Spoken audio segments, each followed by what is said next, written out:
According to Marc Stein, the Chicago Bulls and Detroit Pistons are still engaged in trade talks surrounding Zach LaVine. And I'm going to talk about today why that's different than the other trade rumors we've heard around Zach. Let's get into it all and more right after this. You are now tuned in to Chicago Bulls Central, your number one place for all Chicago Bulls news and content.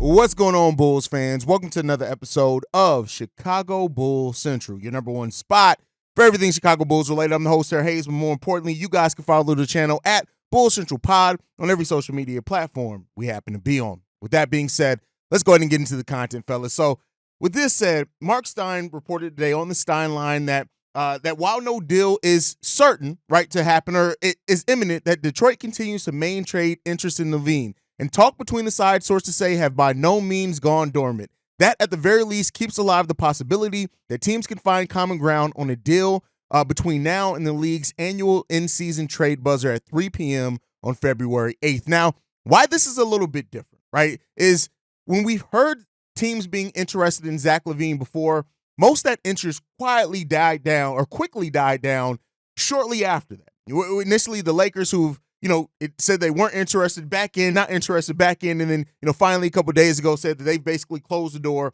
on a potential trade for Zach LaVine.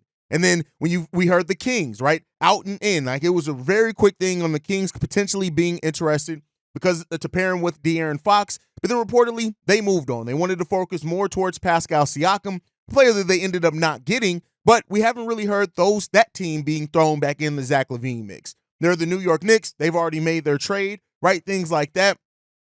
And briefly, other teams mentioned as well that could possibly be interested in Zach LaVine. And so when it comes down to it, the Pistons are one of the only teams that wording is very poignant and different.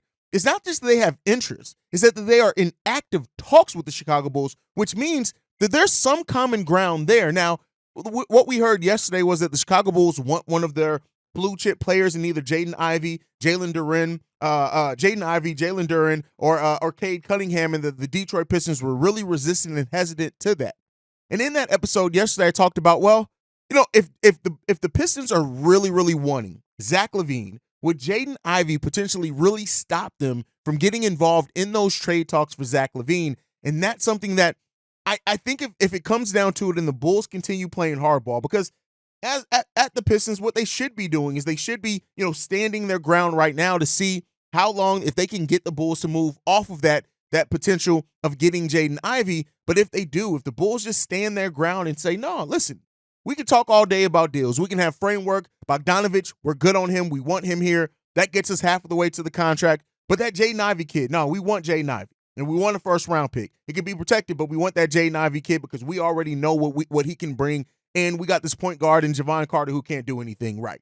But yeah, a little bit of a jab there. But if that's truly where it is, that is the most ground that the Chicago Bulls have had in possibly sealing in one of these deals for Zach LaVine that we've realistically heard. And so to trade Zach LaVine to interdivision rival is already kind of weird, right? And I don't want to go off that.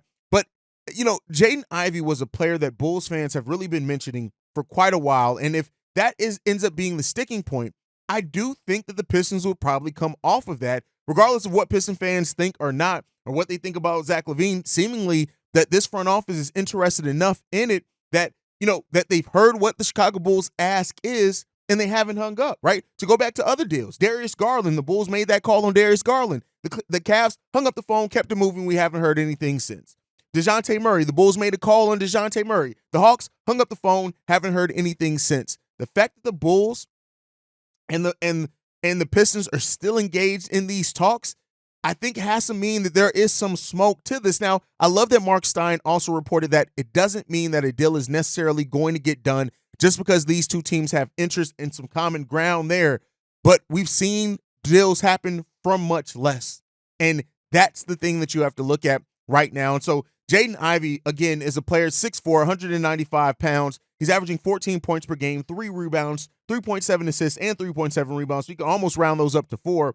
He's doing that on 45% shooting and 31% shooting from the three-point range, taking a little over 4 3-pointers per game. So, that's something to look at there as well, like how much that can help the Bulls theoretically. Again, I think it'd be coming off the bench. I just don't see Billy Donovan playing Jaden Ivey and Kobe White at the same time. That would be a fairly small backcourt, but this is Billy Donovan that we're talking about. He doesn't always do things that make sense, and I don't want to act like we got the deal in the tank yet, because we don't. Even if this deal does happen, there's still some significant ground that needs to be cleared by both teams if they want it done. And if they do include Jaden Ivey, what level of protection are they going to want on any picks that the Bulls could want back as well? And that's the kind of thing that you got to look at, and that, it's up to the teams to figure out. And so when you look at the contract matching portion of it, Bogdanovich's contract is $20 million, right? And Jaden Ivey is $7 million. So that only gets you to $27 million. They will still have to include another basically $12 to $13 million in that contract if in that deal, if they want to make it work. So would that mean that who else would be involved in that deal, right? Does that mean a Joe Harris could get involved? Now, the Bulls will probably have to include Javon Carter as well, because Joe Harris's contract is $19 million, so you need something else to offset some of that contract from Zach LaVine.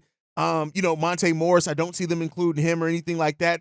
They just acquired Danilo Gallinari. Could they be another player that they could include in that? So there's some options there if these teams truly want to get it done. And then you also got to look at the pick situation for the Detroit Pistons. They basically have their own picks outright for quite a while. They got some pick swaps in there with the New York Knicks, but they own most of their picks, and so they have the picks that they can also chip in for Zach LaVine. They're probably going to want some heavy protections on that.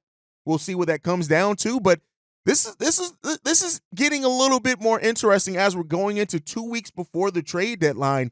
Are they going to get a deal done? And is Zach LaVine going to end up on his way to the Detroit Pistons of all teams, considering we started this off with the Lakers, the Sacramento Kings, and other playoff teams reportedly being interested? We'll see. Where do things have happened? Don't overlook the chance that this ends up being a 3-team trade as well, as the Bulls may look to reroute one of those contracts that I mentioned elsewhere to get some other assets back. So we'll see what ends up happening. Let me know what you guys think when you hear that Marc Stein reported that the Bulls and Pistons are still actively engaged in talks. How do you take that? Make sure you guys are following the show at Bulls Central Pod. You could send us any feedback, questions, comments, concerns, bullcentralpod@gmail.com. And then lastly, if you want to leave a text message and our voicemail for our mailbag, the number to do so, 773-270-2799. We are the number one spot for everything Chicago Bulls related, thanks to you guys. And like I like to end every episode on, go Bulls. Love you guys. See you right if you can, y'all. Peace. This has been a presentation of the Break Media.